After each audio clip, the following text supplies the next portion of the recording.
Have you always wanted to start your own business? Do you have an innovative idea or an invention, but just don't know how to turn it into a company? Are you already in business and need some help growing? The BRF's Entrepreneurial Accelerator Program can help. At EAP, we work alongside you, helping you with things like financial modeling, funding strategy, pitch preparation, and marketing strategy. So what are you waiting for? Go to eapla.com today and set up a time to talk with our team. Let EAP help you launch or grow your business in North Louisiana today.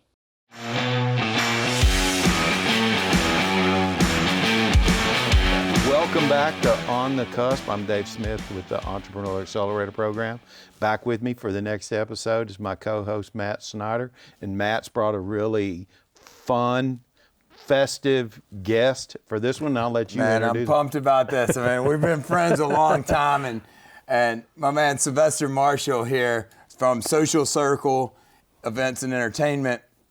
And really, Sylvester and I met kind of because we were both kind of trending down the same lines of creating cool new events on our own. And he's been a blast to work with and see what he can do. And I'm excited to have you on here, and we'll try to behave and not act up too much. But why don't you just tell us basically how you got started first?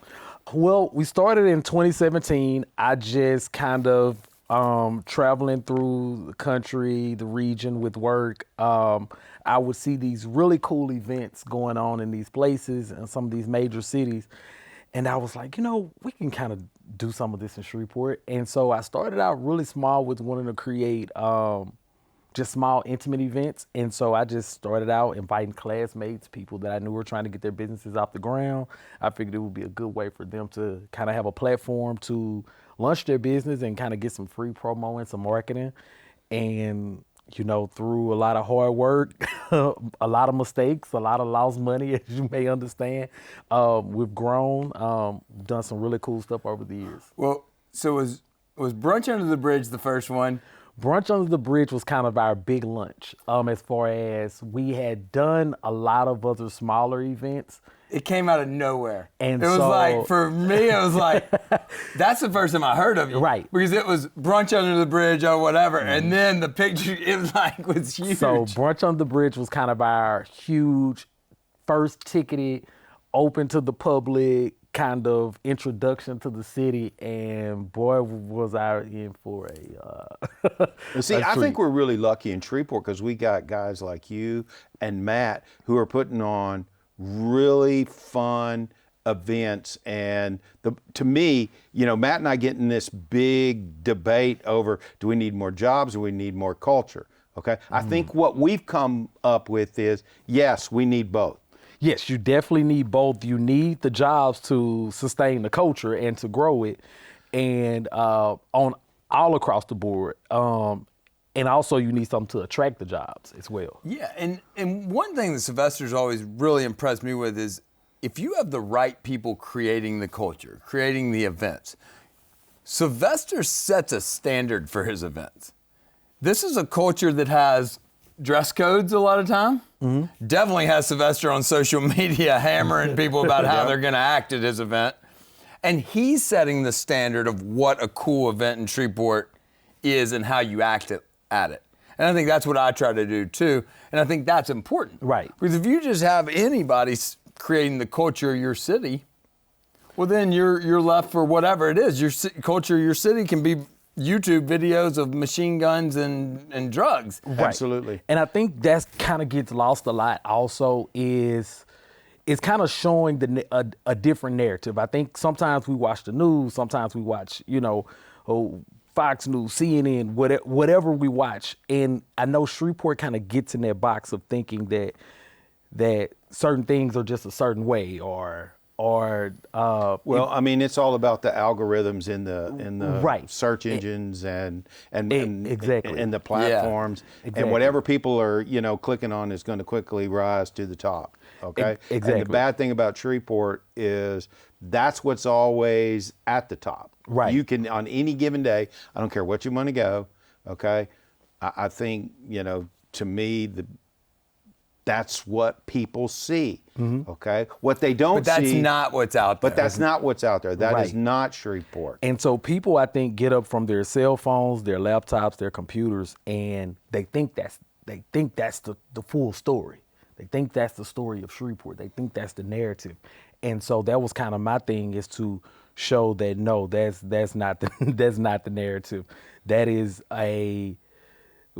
a long list of other stuff, but that is not the narrative of what goes on. We agree with you. That is not the narrative. 'Cause Sylvester, talk about your audience at your events, because I think from an event guy to an event guy, what I've always been very impressed by is that you found a group of people that were underserved in the event and entertainment world of Shreveport. And you started giving them high quality events, and they have reacted and are extremely loyal to your events at this point.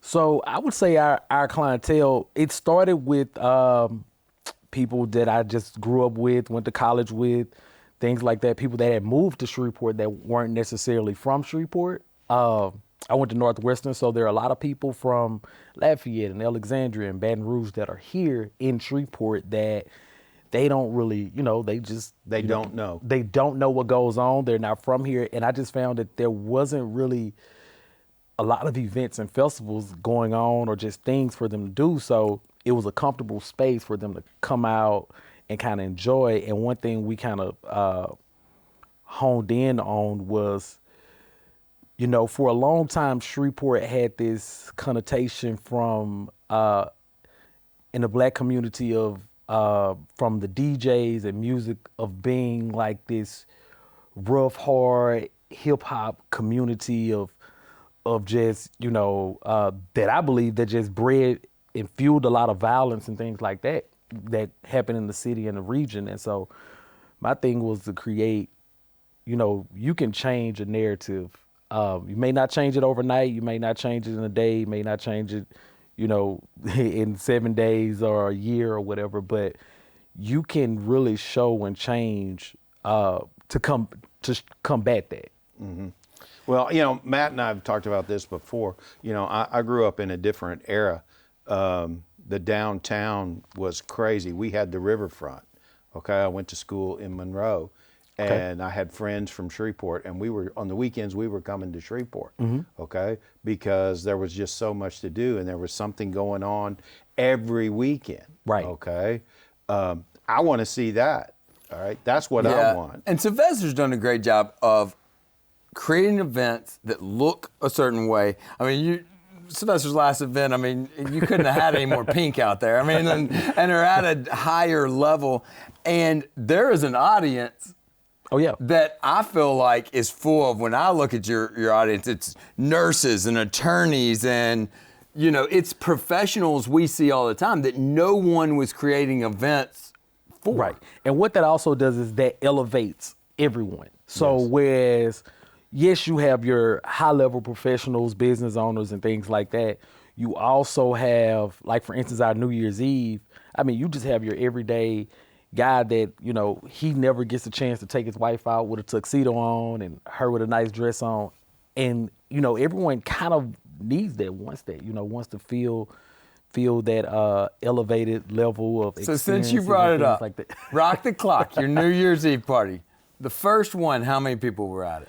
The first New Year's Eve, it was pretty good because we had, kind of built a name and things like that. So we had about 500 people at the first one. Yeah, so at this point, everybody was looking because Shreveport had no New Year's Eve parties. Right. We were all kind of working on these New Year's Eve things, and there wasn't any. Okay, this year, how many years later, how many people? We topped right at 3,000 people this year. That's an event. The lieutenant governor called it the biggest New Year's Eve celebration in the state. I say the region. I think you probably have to go to Dallas maybe for an all-formal event.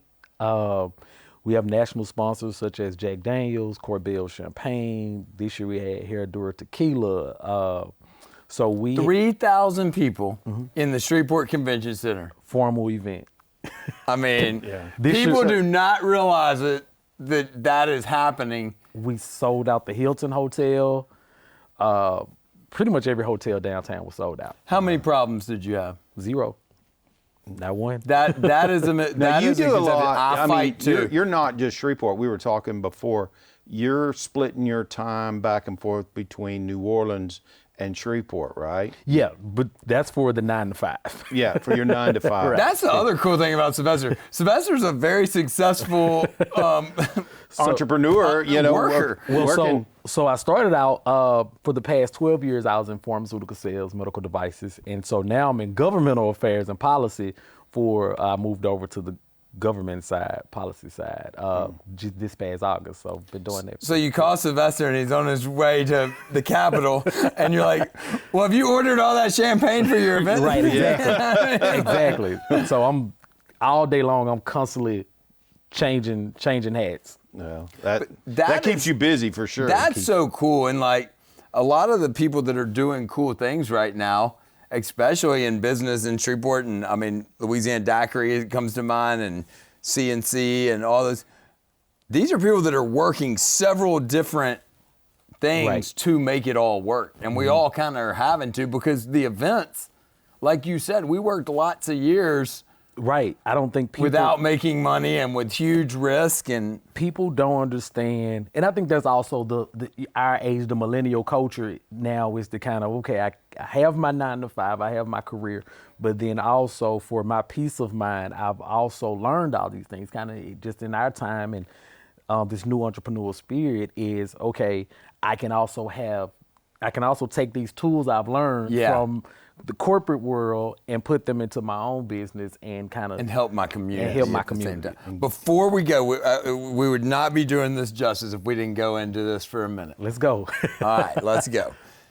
How does the city and the community get better at supporting startup cultural initiatives? Because me and you, it took a lot of years before anybody paid us any attention. We can go all day on whether the support is good or bad now. Let's just go at a positive light. Let's talk about how it can get better. I think the city pours too much time, energy, and resources into the events that are put on by the city, or city, Or that have existed forever or and that have have always existed been here. forever. I mean, I love Hamels Park. Shreveport lives in a nostalgia era in everything. Like, I think anytime you talk about the fairgrounds, everybody, oh, I used to go to Captain's games. Yeah. I did too. I ate the ice cream out the hat, all Right. the Yeah. cool stuff.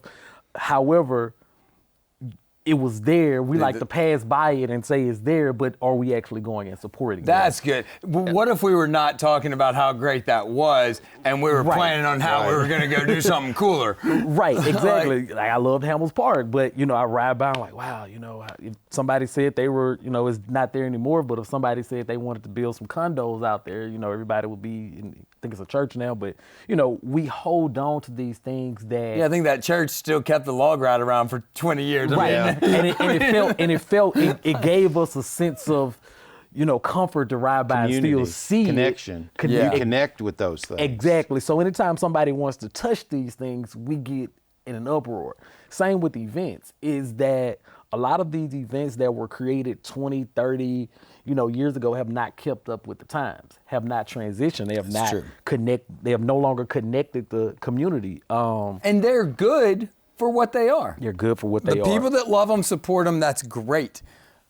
But I think we both agree that we have to be looking for the next generation. I want to find the next Matt and Sylvesters when they start, and I want to put some support behind Exactly. them in their early years. Exactly. Instead of ignoring them and Right.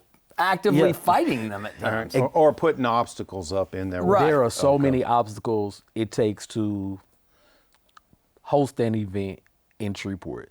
They will say it's not, you will hear it's not, you will hear, we are not, I think New Orleans had that We Are the City of Yes campaign as far as like events, festival, business. Like, we will make it work. We will figure it out versus no. I always tell a story, and I'm going to tell it, and if I get edited, whatever. When you look at Cleveland Spears in New Orleans, and he started the Fried Chicken Festival, and in the first year probably was expecting, 20,000 people and had 150,000? the city and the support, they didn't fight against him. yeah. They helped him keep growing. Exactly. In Alexandria, there was a guy that started some small festivals about the time I started Derby Day. And within 2 years, the city was investing in him, helping him create a bigger festival on their riverfront. Exactly. The city is only invested in, I feel like, investing in city events, or intertwined in this network of nonprofits and business and who gets a salary to put on an event versus a true entrepreneur who just sees something, had an idea, had a vision for We've something. got to Wants to open take the mind. risk and go out there Yeah, and take do the it. risk. I mean, the That's risk right. thing is a big thing. One of the biggest reasons I was given of why we were not supporting it was you're a for-profit. Yeah, of Which course. is outrageous when you have a young, new, whatever event person taking the risk on their shoulders to create events, which are so risky, and saying you can't do it unless you're a big established There's nonprofit. nothing wrong with a for-profit teaming with the city and paying the city for the services that they're Nothing- going to have to. nothing wrong put with it at up. all. Nothing wrong with it, and I don't think anybody. What was- And I happens mean, a when lot- you look at the world, the coolest things are started by entrepreneurs and people. Like, nobody complains about going to pay the New Orleans Saints for their ticket. That's right. What's next for you? So we've branched out outside of just doing events and event production, because we produce our own events as well. And however, now we've started producing for other entities and things like that. So we really enjoy that side versus the ticketed kind of event. So we're moving more to the corporate side and putting together conferences and different week-long kind of things for people and organizations and companies. I really enjoy that piece. So we're still learning, we're still growing, we're still trying to, figure it out. As a business owner, I'm still trying to figure it out every day, because it's a lot of times we do something big, the community loves it, and I'm scratching my head trying to figure out how If to pay you're a everybody. corporate guy looking to hire somebody like you get to know that that's a guy that's learned how to do it at a high level at a low cost, because you have to. You have so you to. get a skill that you have to. You have will to. not get from just a kid out of college that wants to throw an event. Right. Kind of what we Definitely. talked about. Well, look, thanks for coming. This has been great conversation. We appreciate you being here, and we like what you're doing in Shreveport. Oh, dude, love Thank what you. Thank you. All right. Thank you, man.